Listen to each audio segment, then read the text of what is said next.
Très bien, nous allons commencer. Bonjour à toutes et à tous, bienvenue à cette session durant laquelle nous allons aborder pendant 45 minutes la dématérialisation des procédures administratives, donc voir en fait comment le secteur public se modernise avec la dématérialisation. Donc pour aborder ce sujet, nous avons avec nous Étienne Paillard. Oui, je suis le directeur général de la société Eric Archivage ou Eric SAS. Oui, Ensuite, et Yannick Desmat, dont je suis le directeur adjoint de la maison départementale des personnes handicapées du Finistère. Voilà. Donc, nos deux intervenants vont nous présenter un cas concret en fait de projet de dématérialisation au sein du secteur public. Dans un premier temps, juste pour appuyer en fait cet exemple qui va vous être présenté. Personnellement, en tant qu'analyste au sein de Marques International, donc un cabinet d'études spécialisé sur la modernisation des organisations avec les technologies de l'information, l'une des dernières études que nous avons conduites sur les collectivités locales et leurs projets numériques en vue de leur modernisation a montré que la grande majorité des décideurs placent en premier plan la dématérialisation comme une volonté, comme chantier numérique prioritaire pour moderniser leur administration. Et à ce titre, les conseils généraux étaient le premier profil de collectivité qui mettait en avant la dématérialisation à travers des outils de gestion électronique de documents, de workflow, d'archivage électronique. Et c'est donc à ce titre que je pense que l'exemple qui va vous être présenté est significatif avec la maison départementale des personnes handicapées du Finistère. Et c'est pourquoi dès à présent, je vous propose d'écouter ce retour d'expérience. Bien, donc c'est à moi de prendre la parole pour vous présenter ce projet que je vais justement vous présenter comme tout, sauf uniquement un projet informatique. C'est un bouleversement humain, procédural, de travail, ça percute absolument tous les aspects. Et l'idée de cette présentation, c'est bien de montrer que c'est l'avenir, certes, mais c'est un avenir qu'il faut aborder de façon organisée et surtout pas sélective dans les axes d'approche. Donc je vais déjà vous dire ce que c'est qu'une MDPH. Je ne suis pas convaincu que tout le monde le sache. Les gens connaissent ici les Cotorep. Ils connaissent éventuellement les CEDES pour ceux qui ont un enfant handicapé, qui ont eu des décisions à prendre. La loi du 11 février 2005 a supprimé ces services qui étaient des services de l'État pour les remplacer par un GIP, un groupement d'intérêt public, qui reprend à la fois les missions de la Cotorep et de la CDES, à savoir toute décision d'octroi d'un droit d'une personne handicapée, adulte ou enfant sur le territoire finistérien, pour être valide, doit avoir fait l'objet d'une décision de la MDPH. Donc les éléments de contexte, c'est 953 000 habitants. Pour gérer ça, donc la maison départementale a 63 agents. Et il faut savoir que c'est un ratio national, environ 10% de la population bénéficie à un titre ou un autre d'une reconnaissance ou d'un droit au titre du handicap. Pour le Finistère, nous avons, c'est des comptes ronds, mais 83 000 dossiers pour les adultes et 7 000 pour les enfants. On a eu une difficulté quand on a pris en compte donc la mission qui était d'avoir justement deux organismes antérieurs qui géraient ces dossiers. D'une partie, l'éducation nationale pour les dossiers CEDES et de l'autre, la direction du travail pour les dossiers adultes. Quand on a récupéré tous ces dossiers, qu'on les a stockés à la MDPH, on s'est rendu compte que ça faisait 600 mètres linéaires de dossiers. Et on avait une capacité de stockage de 500 mètres linéaires. En plus, les procédures ont fait que plus ça va, plus on utilise du papier. On dit qu'on est dans la technologie de l'information, mais on n'a jamais eu traité autant de papier. Et quand on est dans la culture du papier, on a des papiers très fins, des pelures qui se copient et tout ça, qu'on peut accrocher avec des épingles.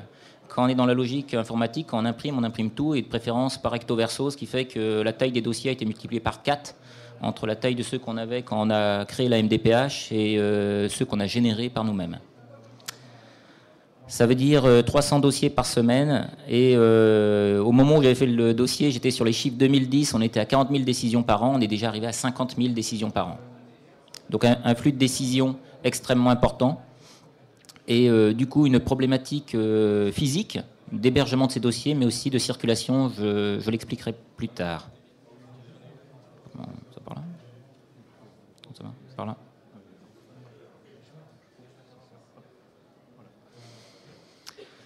Donc les objectifs qu'on s'était fixés dans la dématérialisation,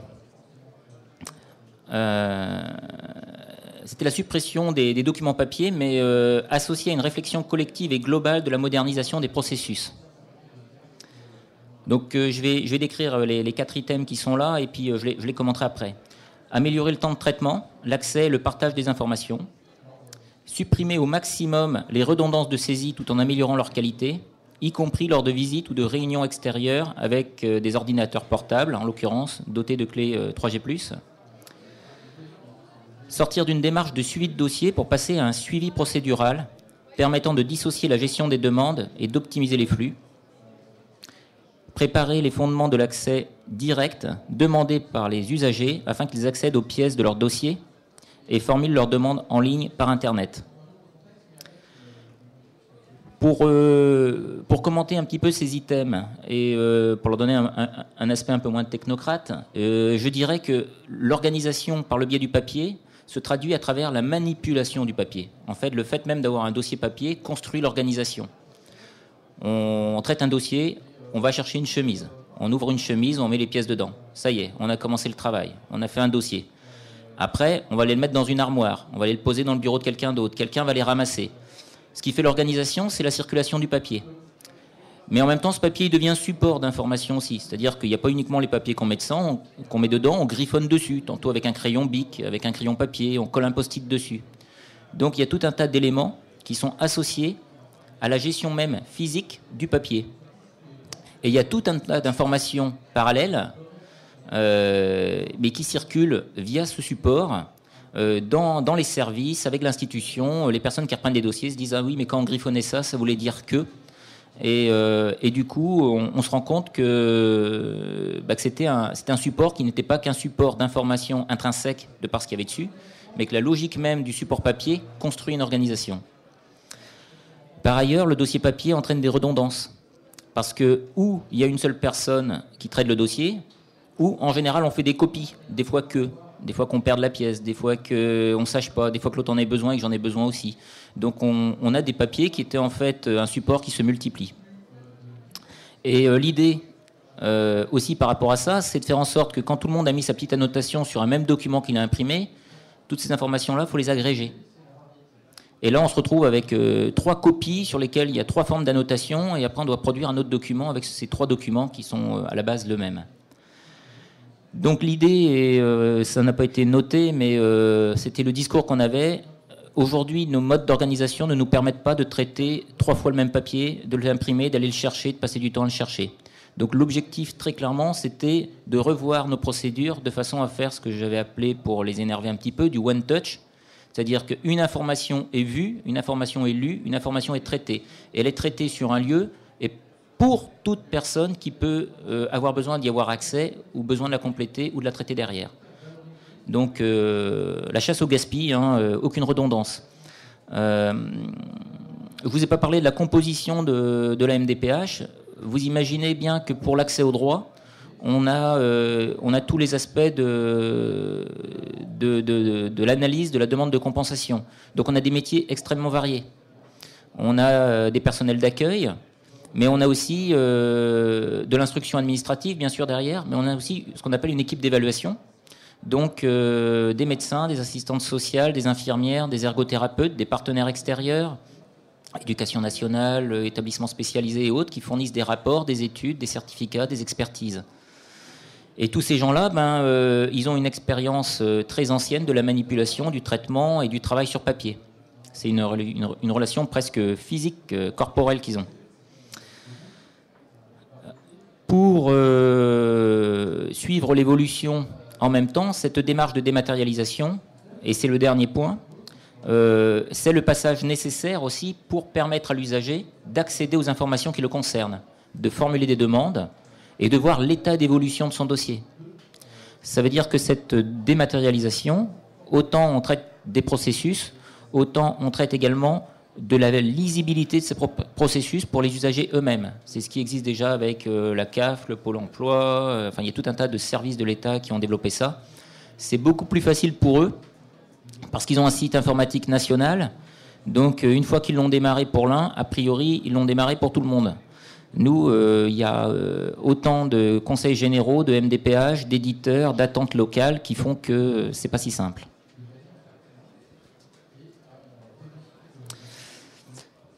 Alors je disais que ça ne pouvait pas se décréter. Simplement, il faut penser à tout et de préférence dès le départ. Donc disposer d'un cadre juridique garantissant le caractère non contestable du document dans tous ses âges. Alors là, je traduis.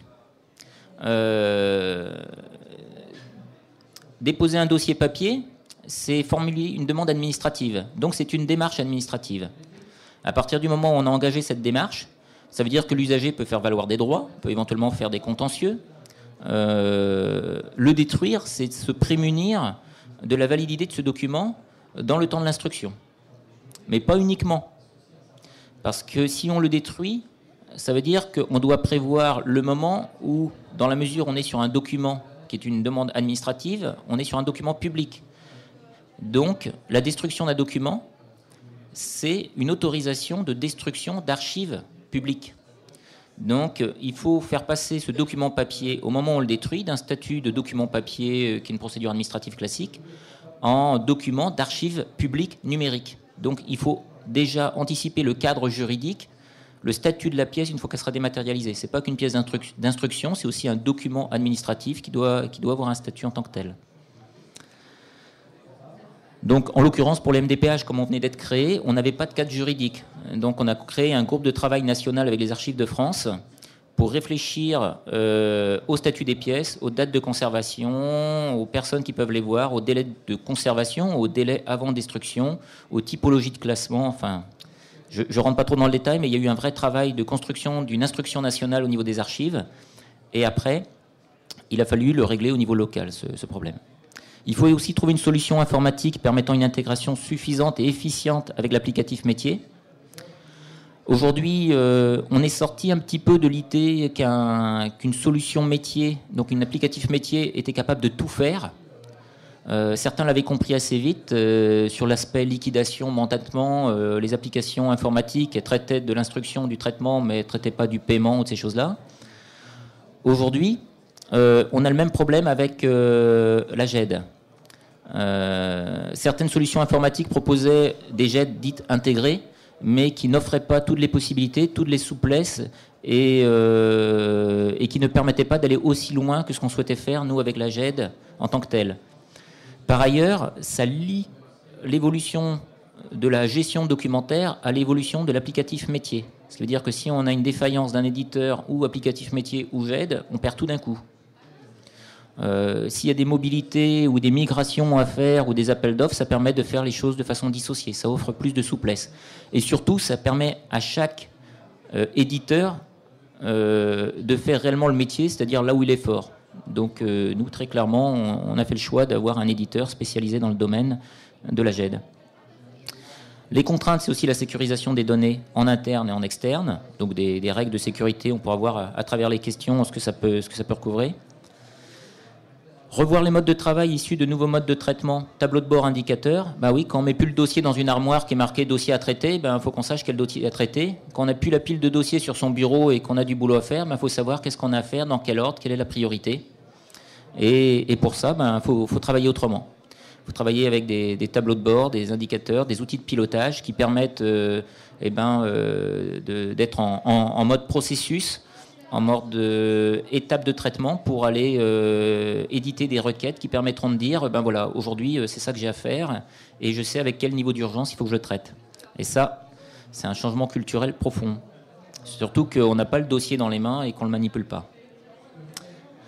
L'autre aspect, c'est s'adapter aux changements considérables dans le travail au quotidien. Ça a l'air bête à dire, mais il y a un contact quasi charnel avec le papier. D'ailleurs, la plupart d'entre vous s'en rendent compte. Ils sont capables de lire tout un tas de documents sur Internet. Et le jour où il y a un truc un petit peu important qui les chatouille ou qui les pousse à se gratter la tête, ils vont l'imprimer pour être sûr de bien le lire. Ça changera certainement, mais aujourd'hui, c'est quelque chose qui est encore très vrai. Dès qu'il y a des documents qui posent question, on les imprime. C'est aussi des modifications énormes dans le travail collaboratif, notamment sur tout ce qui est réunion d'équipe, ce qu'on appelle des réunions d'équipe, des réunions professionnelles, où vous avez autour de la table des médecins, des infirmiers, des administratifs, des personnes dont le métier est différent et qui ont l'habitude de manipuler le dossier, de le triturer, de le retourner, de le passer aux collègues, de souligner un truc. Là, d'un seul coup, ils sont face à des vidéoprojecteurs, enfin, à l'image du vidéoprojecteur ou à un écran qu'on a mis pour partager les informations. Ça change la donne également. Ça change la donne parce que ils vont aller voir l'information, mais des fois de façon collective, alors qu'ils aimeraient bien la voir tout seul pour eux. Donc il faut mettre un écran que pour les médecins et orienter de façon à ce que les autres ne le voient pas. Enfin, ça change des choses.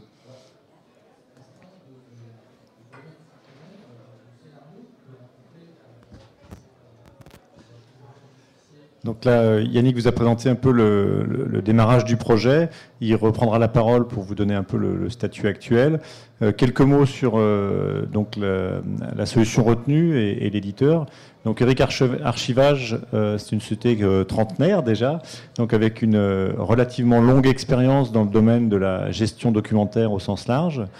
Et une expérience également dans l'innovation, puisque la société avait démarré avec une invention dans le domaine de la microfiche qui s'appelait le Tridex, et ensuite a évolué évidemment à accompagner ses clients, à accompagner la technologie. S'est lancé dans la GED au début des années 90 à peu près, en commercialisant le logiciel Multigest, qui en est aujourd'hui à une version 8.5. Donc, je vous rassure, le produit a évolué depuis les années 90.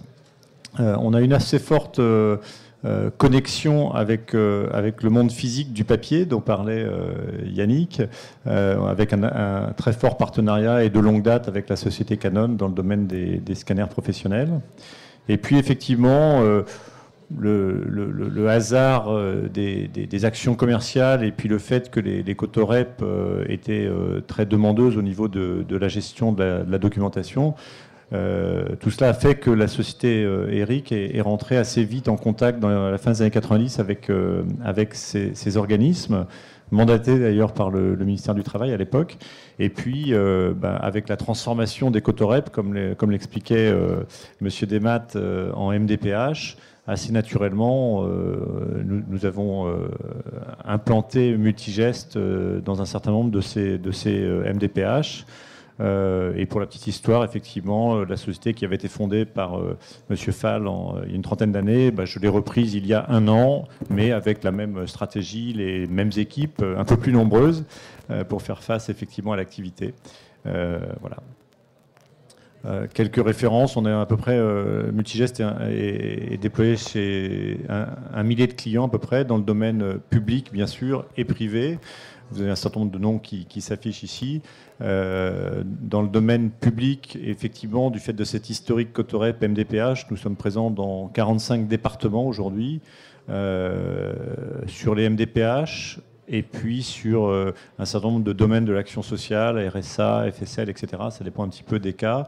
Et puis, une GED étant finalement assez agnostique en termes de domaine d'activité, certains de nos clients conseils généraux ont commencé à l'utiliser pour des documents relatifs aux ressources humaines ou dans d'autres domaines de la gestion financière, par exemple. Et dans le domaine privé, on a un grand nombre de clients et dans des domaines très divers, que ce soit l'industrie, le transport, l'assurance, la banque, avec des sociétés, je dirais, de taille intermédiaire jusqu'à quelques milliers de personnes. Le produit n'accède pas aux très très grosses organisations. C'est un produit qui concerne les organisations, comme je le disais, de taille intermédiaire. Les grands concepts du produit qui a fait qu'il a pu être retenu dans le cadre de la MDPH du Finistère, c'est qu'effectivement, je crois qu'un paramètre très important, c'est que assez tôt dans la vie de l'entreprise et du produit, on a considéré que la GED était un module qui devait être accroché à une application métier et que l'application métier n'aurait sans doute pas la capacité à vraiment gérer le document à fond, parce que c'est un vrai métier de s'occuper du document, des durées d'utilisation, de l'archivage, etc., de la valeur probante. Donc on a pensé qu'on avait vraiment notre rôle à jouer. Par contre, on joue notre rôle, je dirais, derrière un logiciel métier qui, lui, permet à nos clients de gérer leur activité au quotidien. Et dans le domaine de l'action sociale, on est interconnecté de façon assez large avec la totalité des éditeurs qui œuvrent dans ce domaine-là. On est connecté également, on dispose d'un connecteur universel qui permet de se connecter aux ERP, aux CRM, etc., etc. C'est quelque chose de très important. Le produit a évolué, comme je le disais tout à l'heure. Il est aujourd'hui en architecture full web, c'est-à-dire qu'il peut être déployé très facilement sur n'importe quel poste de travail connecté à Internet, avec évidemment des modules qui permettent de travailler en asynchrone, et puis avec quand même des capacités en tout ce qui est scanner et en tout ce qui est reconnaissance de caractères de LAD, etc., où on préfère quand même être sur un poste client. Mais pour tout ce qui est recherche en particulier, on a une architecture très Internet. J'ai rappelé l'historique de la société qui était très lié à la documentation papier. Effectivement, et c'est bien le moins, le produit multigeste est ce que j'appelle nativement compatible avec la dématérialisation. On dématérialise directement dans le produit. On est compatible avec pas mal de scanners du marché, avec effectivement un lien un peu plus fort sur les scanners Canon qu'on connaît bien. Mais c'est quelque chose qu'on connaît bien. Donc on est assez fort sur quand un projet démarre avec de la dématérialisation. Le produit se prête très bien à ce genre de projet, même si, avec notre GED, évidemment, on peut gérer des documents PDF, bien sûr, mais des documents Office, des documents, des images, voire des fichiers AutoCAD, à peu près n'importe quel type de document, finalement. On a des niveaux d'habilitation, une granulométrie au niveau des habilitations assez fine, qui permettent évidemment de sécuriser les accès, etc., mais qui permettent également d'être assez souple dans la mise en place du produit et finalement de se plier aux organisations, à presque n'importe quel type d'organisation. Évidemment, dans la mise en place d'une GED, on va travailler avec nos partenaires, nos clients, pour adapter leur organisation à un changement quand même qui est important, comme le disait M. Desmath, mais en même temps, il n'y a pas forcément tout à changer et le produit doit pouvoir s'adapter à ce qui existe. Et je pense qu'avec notre système d'habilitation assez fine, on est capable de faire pas mal de choses dans ce domaine-là. Le produit est reconnu pour son ergonomie et sa simplicité. Il est très bien accepté par les utilisateurs, entre autres non informaticiens. En général, les démonstrations qu'on fait sont bien reçues à ce niveau-là. Et encore aujourd'hui, ce matin sur le stand, c'est un petit peu l'expérience qu'on a eue. Et on y passe pas mal de temps en fait, c'est pas un hasard, on passe pas mal de temps, on se pose pas mal de questions sur l'interface homme-machine, à se poser vraiment la question est-ce qu'on doit vraiment rajouter un bouton, à quel endroit il doit être positionné sur l'écran, etc. C'est une partie de notre activité en dehors des fonctionnalités pures d'une GED. On passe pas mal de temps sur l'ergonomie du produit par rapport à ce qu'on connaît des demandes, potentiellement des craintes, des fois également des utilisateurs. Et puis effectivement, ça fait partie un petit peu de cette ergonomie et de cette simplicité. L'utilisateur, encore une fois, non informaticien, va retrouver dans notre produit une structure qu'il connaît, d'armoire, de dossier, etc., tout en ayant une très très grande richesse de recherche. C'est pas une arborescence, mais à certains moments, on peut le faire apparaître un petit peu comme une arborescence, ce qui rassure l'utilisateur. Et enfin, on a une assez grande gamme de plans de classement qui permet, encore une fois, de s'adapter à pas mal de cas. Et on va trouver souvent la solution à différentes organisations que nous proposent nos clients. Voilà. Donc, c'est quelques points sur à la fois la société et le produit. Et je rends la parole à Yannick Desmath pour le point sur le chantier de la MDPH du Finistère. Ça m'a permis de me reposer un petit peu, mais je vais reprendre sur les aspects incontournables de ce projet et vous dire un petit peu où on en est aujourd'hui et vous dire derrière ces points incontournables, qu'est-ce qui se cache. Les 5 points incontournables, c'est associer l'ensemble des acteurs internes et externes dès le début du projet. Il faut tout de suite prendre en compte le fait que ce qu'on fait va impacter tout le monde. Typiquement, pour nous qui sommes un GIP, donc je vous parlais des archives. Les archives départementales ne sont pas en interne à notre structure. On sait qu'on devra leur verser des choses. Donc ça veut dire que là on parlait des plans de classement et des différents types de plans de classement. Il faut être sûr que notre plan de classement sera accepté et que le nommage des pièces, alors je ne sais pas si tout le monde est au courant de comment doit se passer un versement numérique aux archives départementales, mais on ne communique pas uniquement des images, on doit communiquer des images organisées, classées, nommées, avec ce qu'ils appellent des métadonnées et des typologies de pièces, et ils doivent rentrer dans un format bien spécifique pour être acceptés. Si on ne les a pas associés dès le début, c'est mal parti. Il y a eu des gros dégâts de collectivités qui ont tout détruit, et au moment où ils voulaient verser leur CD et qui demandaient l'autorisation de détruire le papier, on leur dit ça c'est de l'image numérique mais c'est pas de l'archive numérique. Donc vous avez certes numérisé mais vous allez garder tous les papiers parce que vos CD n'ont aucune valeur archivistique. C'est gênant. Un autre acteur, c'est pour nous qui sommes pareil pas sur le volet informatique, c'est le Conseil général, puisqu'on travaille avec le Conseil général, donc la direction des systèmes d'information. Il faut que les choix, les options techniques, le support technique, les types de serveurs, la taille des tuyaux, la vitesse de tout ça soit compatible. Sinon, on va se retrouver bloqué à un schéma de renouvellement d'un parc informatique qui va renvoyer le projet.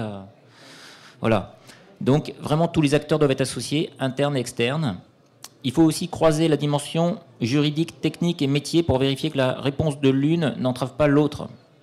Donc, c'est un petit peu lié à ce que je disais tout à l'heure, mais ça veut dire qu'il faut faut pas uniquement associer les personnes, faut les associer de façon régulière. Ça doit être un feedback permanent. C'est-à-dire que dès qu'on a une bonne idée d'un côté, il faut vérifier que ça reste une bonne idée de l'autre. Et ça, c'est important, parce qu'on peut tous être d'accord au début, puis au moment où ça sort, on dit c'est pas ça qu'on avait dit. Acter de façon formelle. Alors, présentation, signature COMEX. La COMEX, pour ceux qui ne savent pas ce que c'est dans une MDPH, c'est la commission exécutive. C'est ce qui correspond au conseil d'administration, à l'assemblée délibérante, au conseil municipal. Sauf que ce GIP, qui est la MDPH, donc ce groupement d'intérêt public, a cette particularité, c'est que la commission est à la fois l'organe délibérant et l'organe exécutif. C'est pour ça que ça s'appelle une commission exécutive. De façon à avoir une validation politique du projet. Parce que c'est pas neutre. Un bouleversement dans l'organisation, comme tout changement, ça va produire des effets positifs, mais dans un premier temps, ça va entraîner un ralentissement. Ça peut entraîner des difficultés. Il faudra mettre un peu d'huile, des coups de tournevis et quelques formations pour que ça marche bien. Ça ne marchera pas bien tout de suite. Donc, dans un premier temps, il peut y avoir des plaintes des usagers, notamment, ou des agents. Donc, il faut pas qu'au moment où ça commence à aller mal, les décideurs nous retombent dessus en disant c'est quoi ce que vous nous avez mis en place. Avoir en permanence à l'esprit la dimension structurante du projet sur les processus internes préexistants et mettre les procédures en ligne. La dématérialisation, ça oblige à écrire. Ça oblige à écrire tout le temps ce qu'on fait, où on le fait. Donc ceux qui étaient habitués au dossier dans l'armoire, on rentre dans des modes d'organisation que connaissent ceux qui sont passés en certification ISO ou autres, c'est-à-dire des travaux sur les processus, des logigrammes avec oui, non, losange, et là, si ça se passe comme ça, je fais quoi, etc. De le mettre en ligne, de façon à ce que les personnes, quand elles sont à une étape, elles sachent où aller. Et ça, c'était pas forcément quelque chose, c'était même carrément pas préexistant dans l'organisation qu'on avait quand on a lancé la MDPH. Mais c'est absolument indispensable. Ne pas sous-estimer la dimension angoissante de la séparation tactile avec le dossier papier. C'est un vrai travail de coach, cette mise en œuvre, parce qu'on est confronté en permanence à des montées d'angoisse. Mais si je numérise pas au bon endroit, mais comment je saurai les dossiers que j'ai à traiter, et s'il y a des ruptures de droit, et comment on rattrape, et il nous reste quoi au juste ? C'est une énorme partie du chantier, et c'est quelque chose qui doit vraiment pas être négligé. Donc ça veut dire qu'il faut vraiment associer en amont. Donc quand je parlais d'un plan de classement tout à l'heure, en disant il faut organiser les dossiers, il faut reconstruire la structure du dossier papier en dossier numérique. Donc dès ce travail-là, pour qu'ils sachent où se mettre les choses, pourquoi elles sont là et pourquoi elles ne sont pas ailleurs, il faut constituer un groupe projet, travailler là-dessus et travailler ensemble. Ça permet déjà je dirais d'associer, mais nous on a fonctionné, je en parlerai un petit peu de la dimension gestion de projet, par aussi des visites de d'autres sites qui étaient équipés de façon à ce que déjà en amont du projet ce soit pas l'angoisse. Ils sont partis en fait du stade au début où ils disaient de toute façon ça se mettra jamais en place parce que c'est impossible, 90 000 dossiers. Voilà. Et au stade où, à un moment donné, l'angoisse devant être calmée, c'est quand est-ce que ça démarre. Et maintenant, c'est encore un petit peu différent.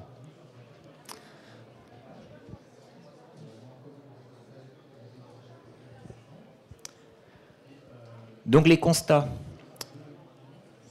Un constat essentiel, c'est l'interdépendance entre le projet et son environnement. La maîtrise impérative de l'information donnée au personnel, la prise en compte du facteur temps dans la gestion de projet, c'est un projet sur lequel on peut très vite déraper, le besoin d'analyse du comportement des acteurs, l'influence de la conduite tenue par la direction de projet, la nécessité de transmettre de nouveaux savoir-faire collectifs et l'indispensable élaboration d'une gestion sur mesure du projet.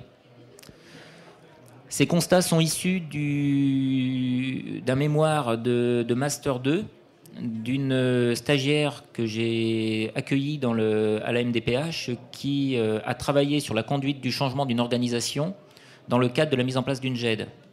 Donc on n'a pas fait appel à un partenaire extérieur pour nous accompagner. On considérait qu'on était assez grand pour le faire tout seul. On verra si on s'est trompé ou pas.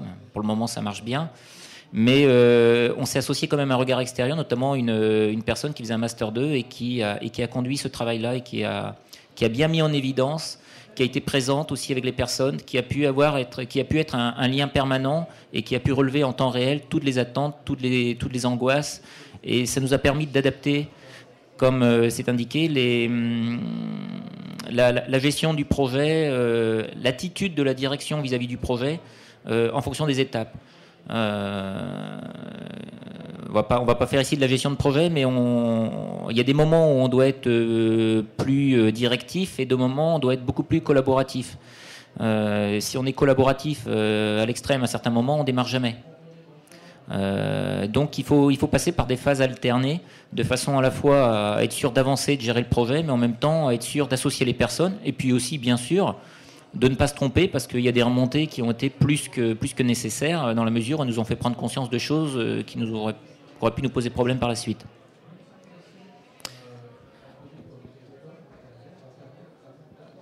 Donc ça je l'ai déjà dit, mais c'est pour bien le visualiser. En ce qui nous concerne, la démarche a été une équipe interservice, donc dès le début aussi un comité de pilotage, mais bon là c'est un classique, comité de pilote, comité stratégique, comité de pilotage. Donc là une équipe interservice, la MDPH, la direction des services informatiques et les archives départementales, pour bien traiter les différents aspects. Donc la situation aujourd'hui, un démarrage effectif depuis le 20 novembre 2011, 3400 dossiers dématérialisés aujourd'hui au rythme de 54 par jour. Une équipe de numérisation des historiques constituée de 3 personnes spécialement recrutées. Entre le moment où je l'ai écrit et maintenant, il y en a 4. Une nouvelle façon de travailler pour les services. Et quelques difficultés techniques persistantes. Des inquiétudes des personnels sur la génération de retard dans cette phase de démarrage. Mais déjà des bénéfices ressentis dans ce nouveau mode de fonctionnement. La difficulté qu'on a eu à gérer, qui est une difficulté essentielle, c'est qu'on avait un stock de 90 000 dossiers. Et sur ce stock, on a des demandes courantes. On a, on va dire, 20-30% de nouvelles demandes et entre 70 et 80% de demandes de renouvellement, en dehors d'effets de masse, de nouveaux dispositifs qui se mettent en place. Ce qui veut dire qu'on avait 2 solutions. Où on faisait un prestataire externe nous dématérialisait tout et puis on ne numérisait que le courant. Sauf que le vrai flux de stock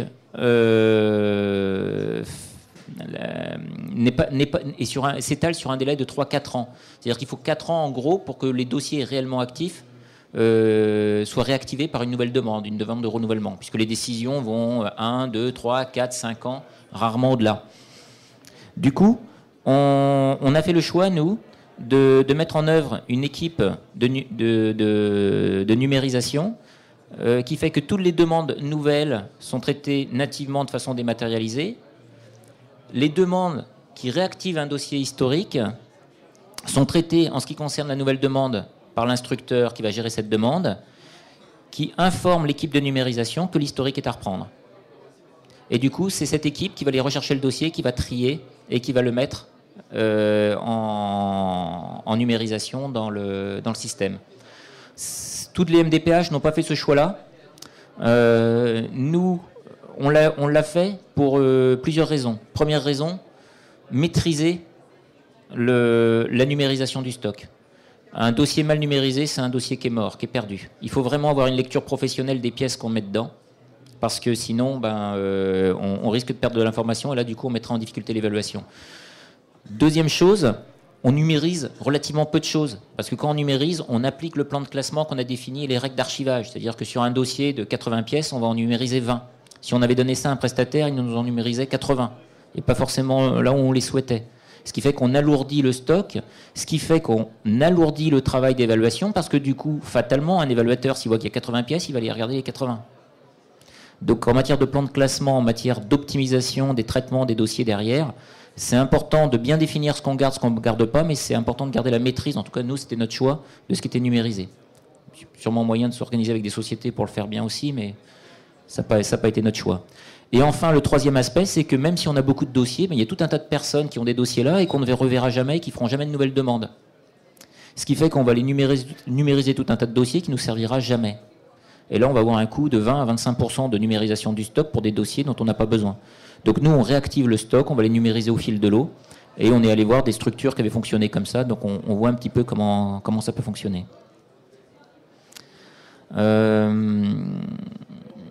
J'ai parlé de difficultés techniques persistantes.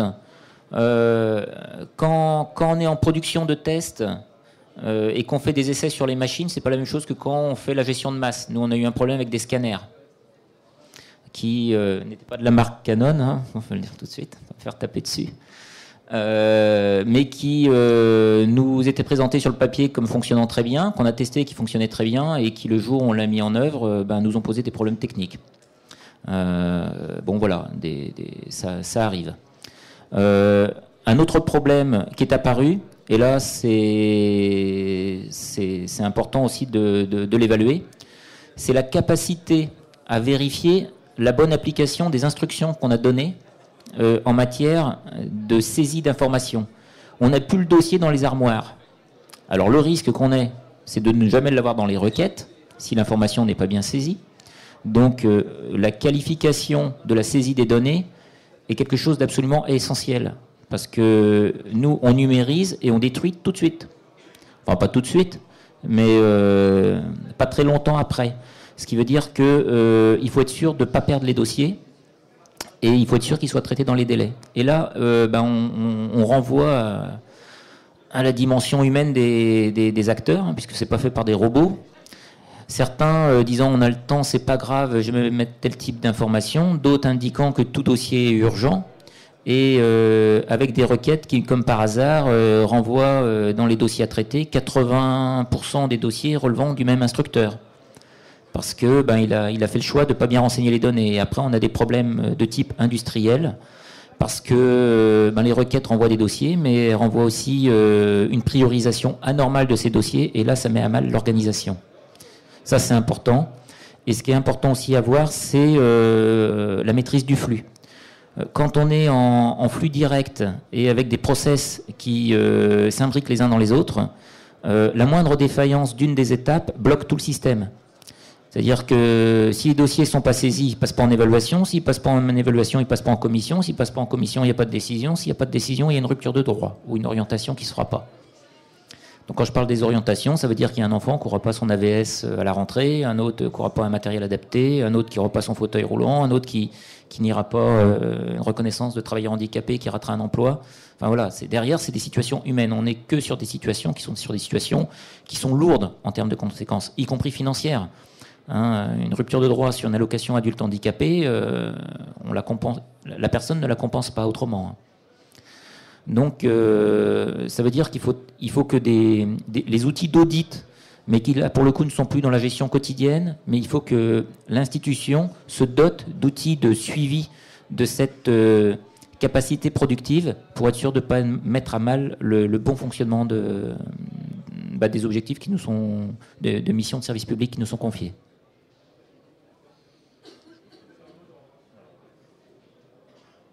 Voilà. Merci pour cette présentation. Je pense qu'elle a été très complète, puisqu'on a pu aborder l'ensemble des facettes des projets de dématérialisation tels qu'on peut le concevoir, autour des enjeux culturels, d'appropriation des nouveaux processus que cela induit à mettre en place, les enjeux juridiques, les enjeux techniques, de conservation dans le temps de ces documents dématérialisés, et puis la nécessité d'impliquer tous les acteurs, à la fois les agents et puis les services aussi autour avec lesquels vous échangez. Donc je propose qu'on passe directement à la session de questions-réponses avec la salle. Donc si vous avez des questions, n'hésitez pas.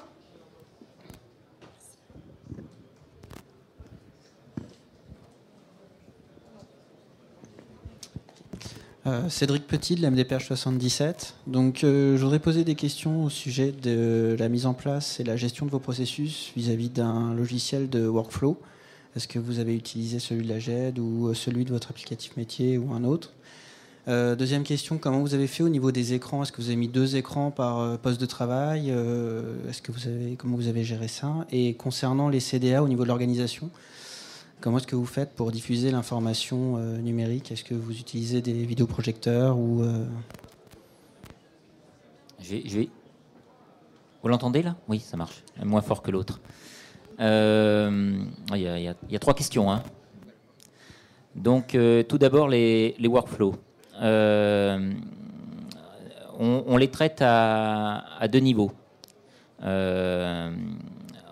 On n'a pas souhaité que la GED remplace l'applicatif métier. On a été vigilant là-dessus. Les processus métiers doivent rester dans l'applicatif métier. Du coup, dans l'applicatif métier, il y avait une zone qui s'appelait localisation. Et la zone localisation, c'était l'armoire où le bureau où se trouvait le dossier. Et ben dans la nouvelle procédure, on a utilisé une étape qui s'appelle, mais qui représente en fait l'armoire, qui est étape de traitement. Et quand on a une étape de traitement, normalement, on sait qui doit la traiter. On sait qui doit la traiter si on a une organisation qui définit aussi les rôles. Donc, dans l'organisation qui est la nôtre, les instructeurs, les évaluateurs sont mentionnés dans l'application au niveau des décisions. Donc, on sait qui est le référent administratif, qui est le référent médico-social.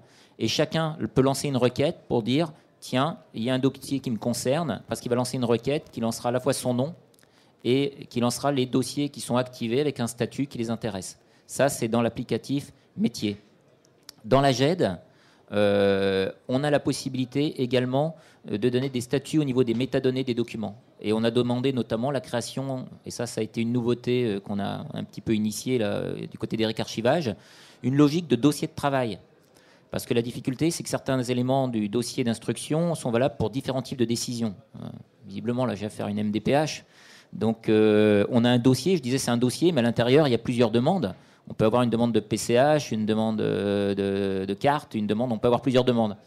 Donc, la mise en place de la GED, elle n'a pas permis uniquement de sortir de la logique métier, elle a permis de sortir de la logique dossier également. C'est qu'hier, on définissait une demande qui dictait le devenir du dossier papier. Aujourd'hui, 2 référents peuvent être désignés en même temps sur 2 demandes différentes. Ça permet de ne plus être à la file indienne où on se balance le ballon de rugby, mais on a un gros ballon, on en fait 2 et chacun en prend un. Et le fait d'avoir une GED, ça permet de travailler en même temps sur un même dossier. Donc quand je disais que ça impacte les processus, ça les impacte vraiment. Après, c'est l'adhérence entre l'applicatif métier et la GED qui nous a permis aussi d'utiliser la GED, parce que c'était plus facile techniquement, pour faire des requêtes directement attaquables par l'usager, par le gestionnaire, qui permet d'avoir ces éléments-là qui lui apparaissent directement. Voilà, pour la méthode. Donc un workflow, c'est très simple dès qu'on ne le complique pas. En fait, il y a un acteur, une étape. Pour ce qui est de la gestion des commissions, Gestion des CDA. Alors là, nous, on a une commission avec un vidéoprojecteur. Toutes les personnes sont autour de la salle. Les membres de la alors CDA, Commission des droits d'accès des personnes handicapées. Donc, il faut savoir que je vais faire un peu d'histoire. C'est bien de parler des MDPH. Les MDPH, c'est une nouvelle gouvernance au niveau de l'action de l'État. Ça serait bien que ça le reste. Qui dit que les personnes handicapées et leurs familles sont acteurs des décisions qui les intéressent. Pas les seuls acteurs, mais ils en sont acteurs. Donc les commissions avant qui donnaient des droits pour les personnes handicapées, c'était des fonctionnaires essentiellement. Aujourd'hui, ce sont des personnes handicapées, des élus, des représentants des administrations, donc dans des commissions qui sont multi-acteurs. Et les dossiers sont examinés. Alors des fois sur liste, parce qu'on ne les repasse pas tous, mais des fois certains sont vraiment examinés de façon fine et font l'objet de présentations de pièces. Donc nous, la solution qui a été retenue, c'est une projection du dossier en commission et un écran disponible pour le médecin présent en commission qui le regarde à côté. Donc en fait, on a 3 ordinateurs. Un qui permet de gérer la logistique de la présentation des dossiers, un qui permet d'accéder aux pièces médicales qui ne font pas l'objet d'une projection pour tout le monde. Et ça fonctionne bien puisque notre nouveau président de CDA est une personne aveugle et elle gère tout ça très bien et bon, elle est exceptionnellement douée peut-être, mais enfin bon, elle regarde les pièces, elle a un outil qui lui permet de lire les documents avant qu'ils soient présentés et elle les présente et elle commente les documents qui sont à l'écran alors même qu'elle est aveugle et gère la commission en même temps. Donc ça veut dire que ça marche bien. Et l'autre question ? Les écrans des postes de travail. Ah, les postes de travail. Grosse question. Grosse question, grosse demande.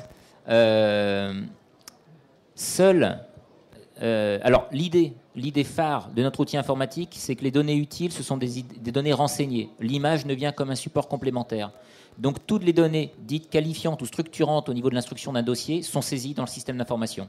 Donc, l'idée, c'est d'accéder le moins possible à la GED pour voir les pièces.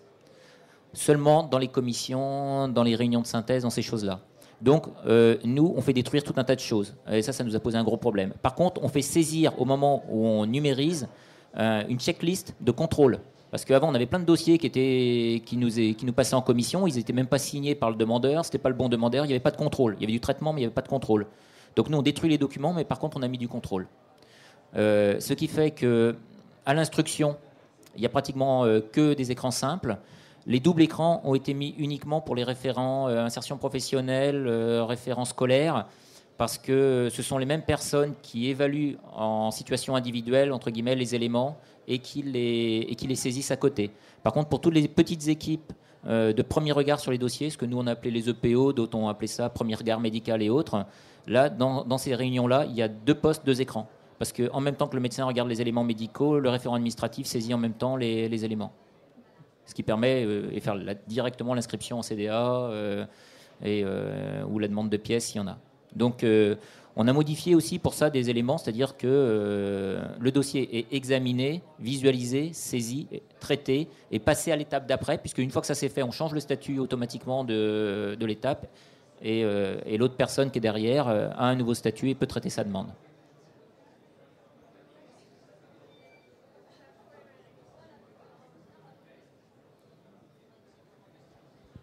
Est-ce qu'il y aurait d'autres questions ?